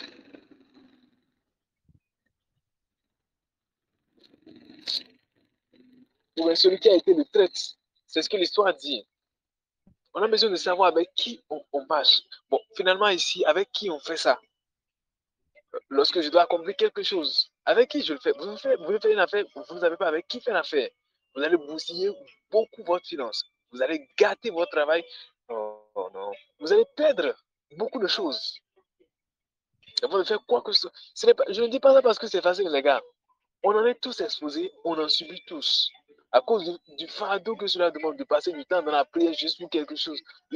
Oh, Seigneur, comment est-ce que pour juste pour ceci, alors il faut passer du temps? Est-ce que vous remarquez que même par rapport au choix du conjoint, on passe très peu de temps, bien, je ne me connais pas comme bon prieur dans ce domaine, hein, mais on passe très peu de temps par rapport au fait de savoir avec qui on veut passer toute sa vie. On s'amuse avec ça, avec qui je veux passer toute l'éternité de ma vie. Et puis je ne prends pas ça aussi, je ne prends pas ça à cœur. Moi, j'ai jamais eu à cœur de faire un truc pareil. Je vous dis la vérité. J'ai jamais eu à cœur. Bien que le sujet soit délicat, c'est même que je me rends compte en fait que, oh non, qu'est-ce que ça veut dire? Et puis on prend ça à la légère. Et je dis même, comment je vais jeûner pour un truc pareil? Alors que l'histoire est sérieuse. Quelqu'un avec qui tu as fait toute ta vie, all your life. All your life. Dans les moindres détails. Bon, tu fais mal, tu as fait mal, tu es foutu. Tu as fait bien, tu as fait bien, tu as réussi. Mais ça ne dit rien. Ça ne dit rien. Je vous assure, ça ne m'a jamais rien dit. Et c'est grave. C'est grave. C'est dangereux. On s'apprête à faire quelque chose. On ne sait pas avec qui on doit le faire. On ne prend pas le temps de rechercher qui c'est de la prière. Et on s'amuse avec un truc pareil. C'est grave. C'est grave, les gars. C'est grave. C'est grave. Tous ne sont pas censés être dedans. Tous, non. Non. Ce n'est pas... Eh, vous avez remarqué que dans les messieurs, il y en a qui ne finissent pas partis. Un jour, je suis avec quelqu'un qui dit que lorsque vous commencez par noter un fidèle qui commence par donner des raisons pour lesquelles il ne vient pas, bon, pas un fidèle, hein, quelqu'un qui travaille dans mon cercle et qui commence par donner des raisons pour lesquelles il ne vient plus aux réunions, sachez que les prochaines étapes de tout ce qui finira par dire Dieu m'a donné un appel et je vais pas accomplir l'appel. C'est ça qui dit qu'il n'était pas avec vous dès le début. Amen. C'est très dangereux. C'est très dangereux. C'est très dangereux, les gars. Je ne sais pas comment on va faire pour ce soir. Je ne sais pas franchement comment on va faire. Nous sommes en train de terminer. Je ne sais pas. Franchement, avec tout ce que nous avions appris ce soir, avec tout ce que nous avons écouté, je ne sais pas où est-ce que Dieu t'amène. Je ne sais pas qu'est-ce que Dieu te dit. Je ne sais pas comment ça va se passer. Je ne sais pas. Je ne sais pas. Je laisse la parole à l'orateur ce soir pour continuer avec la science. Amen.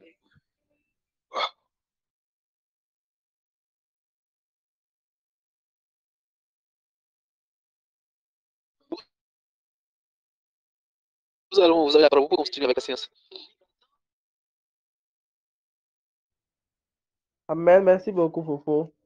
Disons merci au Père trois fois saint. Disons merci. Disons merci. Disons merci pour la parole que nous avons écoutée ce soir. Disons merci au Seigneur. Disons-lui merci. Remercions-lui. Remercions-lui. Et appelons la grâce du Seigneur. Remercions le Seigneur. Demandons la grâce. Demandons la grâce. Demandons la grâce. Priez. Prions. Prions au nom de Jésus-Christ de Nazareth. Trois fois saint. Disons merci. Disons merci. Merci, Père. Merci, Père. Merci, merci. Disons merci, Jésus. Merci, Jésus. Nous te disons merci Jésus, merci Jésus. Nous te disons merci Jésus, merci Jésus. Nous te disons merci Jésus, merci Jésus. Disons merci au Seigneur, demandons sa grâce. Demandons au Seigneur la grâce de pouvoir dépasser le niveau d'un simple disciple pour atteindre un niveau où nous pouvons discuter avec lui. Demandons-lui sa grâce, demandons-lui sa grâce, que sa grâce nous remplit, que sa grâce nous remplit, que sa grâce nous remplit. Demandons la grâce du Seigneur de quitter le niveau d'un simple disciple pour atteindre un niveau où nous allons pouvoir discuter avec lui, où nous allons pouvoir parler avec lui, où nous allons pouvoir discuter avec lui. Prions ainsi au nom de Jésus-Christ de Nazareth et demandons sa grâce. Et demandons la grâce du Seigneur Jésus-Christ de Nazareth. Prions ici au nom de Jésus-Christ de Nazareth. Père, nous demandons ta grâce, Seigneur. Père, nous demandons ta grâce. Sans toi, Seigneur, nous ne pouvons rien, Seigneur. Nous demandons ta grâce, Père, nous demandons ta grâce. De pouvoir nous aider, Seigneur, nous, Seigneur Jésus, à quitter ce simple saint disciple, Seigneur, pour atteindre les dimensions sur lesquelles, Seigneur, nous pouvons discuter avec toi, Seigneur. Oui, Seigneur, nous voulons atteindre cette dimension de pouvoir discuter avec toi. Nous voulons atteindre cette dimension de pouvoir discuter avec toi, Seigneur. Aide-nous, Seigneur. C'est au nom de Jésus-Christ de Nazareth, nous avons tout prié. Amen. Nous allons également allons prier, nous allons demander au Seigneur Jésus de nous accorder sa grâce, de connaître sa voix, de pouvoir discerner sa voix, de pouvoir reconnaître sa voix.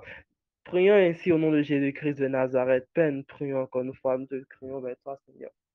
Nous demandons encore une fois de nous permettre ta grâce, Seigneur, la grâce de connaître ta voix, de pouvoir te discerner, de pouvoir discerner quand tu nous parles, de pouvoir discerner quand tu nous parles. Prions ainsi au nom de Jésus-Christ de Nazareth. Père, nous te prions réellement, Seigneur, accorde-nous cette grâce de pouvoir discerner ta voix, accorde-nous cette grâce de pouvoir discerner ta voix. Amen. Nous allons prier également, nous allons prier sur le où, le quand, le comment et avec qui nous allons faire notre comment, avec qui l'appel que Dieu nous a appelé sera fait. Nous allons prier, chacun saura comment le Seigneur va le guider, chacun saura comment le Saint-Esprit va le guider ce soir pour prier. Ce n'est pas moi qui va vous dire comment vous allez faire ces requêtes, mais nous allons prier sur ces quatre choses, le où, le comment, le quand et avec qui. Et avec qui le Seigneur va nous guider, avec qui nous devons faire notre appel. Prions et demandons au Seigneur Jésus de nous aider. Prions au Seigneur de nous aider, de nous accorder cette grâce, que nous ne voulons pas faire les erreurs que nos anciens ont déjà fait, que nous ne voulons pas faire les erreurs que nos précédents ont déjà fait. Nous voulons être plus, parce que s'il nous a permis s'il nous a accordé cette grâce d'écouter cet enseignement ce soir, c'est parce qu'il veut que nous on soit différents. C'est parce qu'il veut que nous, on aille directement au but. C'est parce que les temps sont déjà proches. Nous n'avons plus le temps de faire des erreurs. Non, nous n'avons plus le temps de refaire les mêmes erreurs que les anciens ont déjà fait. Nous n'avons plus le droit, nous n'avons plus cette capacité de faire les erreurs que les autres ont déjà fait. Si nous sommes ce soir ici, réunis ici ce soir, nous sommes en train d'écouter cet enseignement,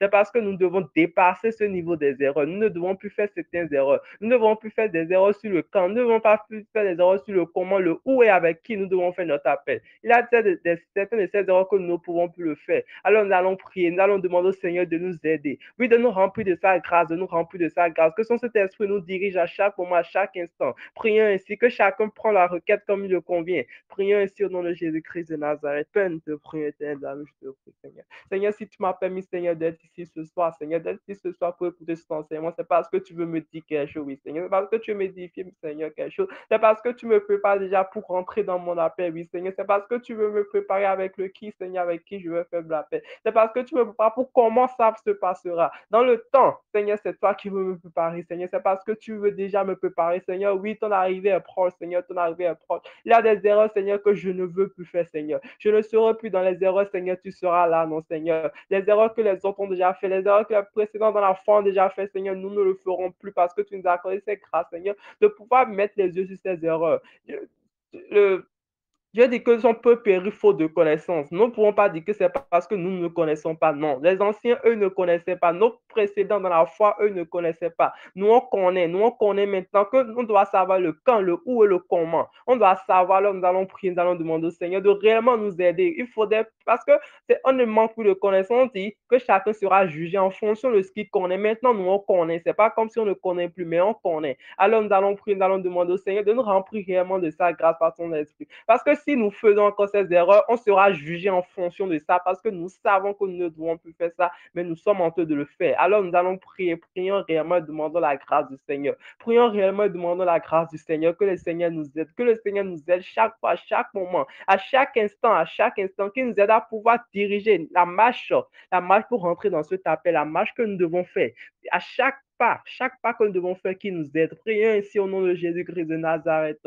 Père, nous te prions réellement, Père, nous te prions, nous demandons, Seigneur, que tu nous aides réellement. Que tu nous aides réellement, Seigneur, dans la marche, Seigneur, Jésus, dans le temps, Seigneur. À chaque moment, Seigneur, pas que je dois faire, Seigneur, Jésus, pour rentrer dans mon appel, Seigneur. Je ne veux pas faire des zigzags, Seigneur, non, Seigneur, je ne veux pas faire des zigzags, Seigneur. Sois mon maître, Seigneur, Seigneur, que ton Saint-Esprit soit là et me dirige, Seigneur. Oui, tu as de faire la première part, tu vas faire le reste, Seigneur. Je te prie, Seigneur, nous crions vers toi, Seigneur. Nous ne voulons plus faire ces erreurs, Seigneur. Non, nous ne voulons plus faire des erreurs. Aide-nous dans notre camp, aide-nous dans notre comment, Seigneur, dans l'appel. Aide-nous avec qui dans notre appel, aide-nous avec le où dans notre appel, Seigneur, aide-nous, Seigneur, aide-nous, Seigneur. Nous ne ferons plus ces erreurs, Seigneur, non, Seigneur. Nous ne ferons plus ces erreurs, Seigneur, non, nous ne ferons plus ces erreurs. Nous disons non, Seigneur, que nous ne ferons plus ces erreurs, non, Seigneur. Nous ne ferons plus ces erreurs, non, Seigneur. Édifie-nous encore plus, édifie-nous encore plus. Amen. C'est au nom de Jésus-Christ de Nazareth, nous avons allons prier. Amen. Nous allons encore prier pour l'orateur de ce soir. Nous allons demander au Seigneur de l'identifier plus, de le ouer encore plus, Seigneur, pour que ce que nous allons écouter demain nous édifie encore plus, que ce que nous allons entendre demain nous aide dans notre appel, nous aide dans la marche dans notre appel. Nous allons prier. Prions pour lui, demander au Seigneur de le bénir encore plus, de le ouer encore plus. Prions ainsi au nom de Jésus-Christ de Nazareth. Père, nous prions pour l'orateur de ce soir. Seigneur, nous prions pour la personne qui a pris la parole. Seigneur, nous prions par qui, Seigneur, tu nous as parlé ce soir. Seigneur, oué-le encore plus. Oué-le encore plus, Seigneur. Nous voulons encore écouter plus, Seigneur. Édifie-nous encore plus par sa vie, Seigneur. Édifie-nous en plus, encore plus, Seigneur, que la gloire te revienne, Seigneur. Édifie-nous encore plus que la gloire te revienne, Seigneur. Bénis-le, fortifie-le. Accorde-le le temps nécessaire pour pouvoir nous parler, Seigneur.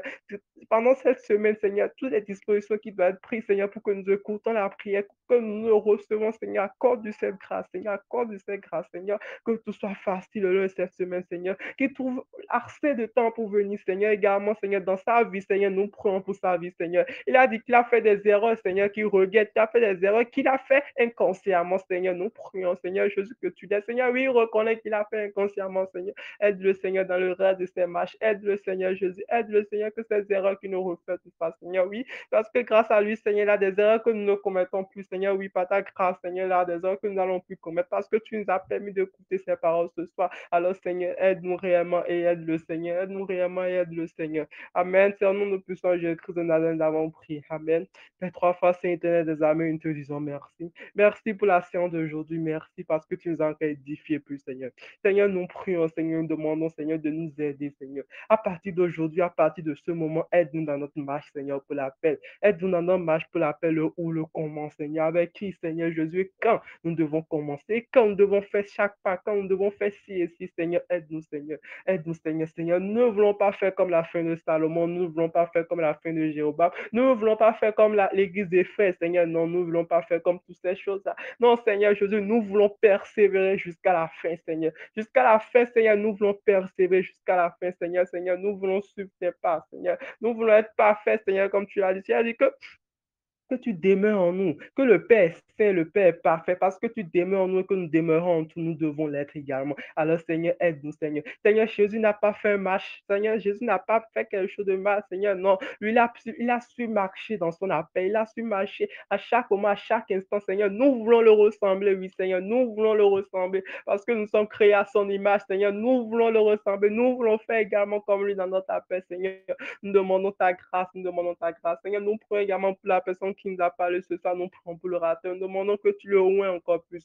Nous demandons que tu le oues encore plus, Seigneur. Oues-le encore plus, oues-le encore plus, Seigneur. Je prie également pour tous ces gens qui ont permis, que tu as permis la grâce, Seigneur, ainsi que moi, que tu m'as permis cette grâce de venir ici ce soir pour suivre ce enseignement. Je demande, Seigneur Jésus, que tu nous aides encore, que demain nous soyons encore là. Jusqu'à la fin de la semaine, nous soyons encore là. Seigneur, aide-nous, que ce ne soit pas des paroles que nous allons écouter qui vont encore ressortir par l'autre oreille. Non, Seigneur, nous voulons commencer par marcher sur ça. Nous voulons que ça nous traverse à chaque moment, à chaque instant de notre vie, à chaque moment, à chaque seconde, à chaque pièce, Seigneur, que ça nous traverse, Seigneur. Nous voulons marcher sur ça. Nous voulons marcher sur ça, Père. Nous voulons marcher sur ça.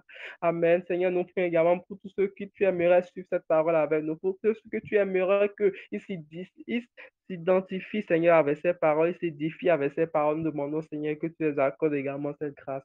Amen. C'est au nom de Jésus-Christ de Nazareth, nous avons prié. C'est au nom de Jésus-Christ de Nazareth que nous avons fait cette séance. Amen. Père, merci, merci parce que tu as encore dirigé. Merci, merci parce que tu as encore pris le contrôle. Amen. Nous avons fini pour ce soir. Je vous invite à prendre le programme pour demain. Soyons tous à l'heure. Que le Seigneur nous accorde sa grâce d'être toujours à l'heure demain. Amen.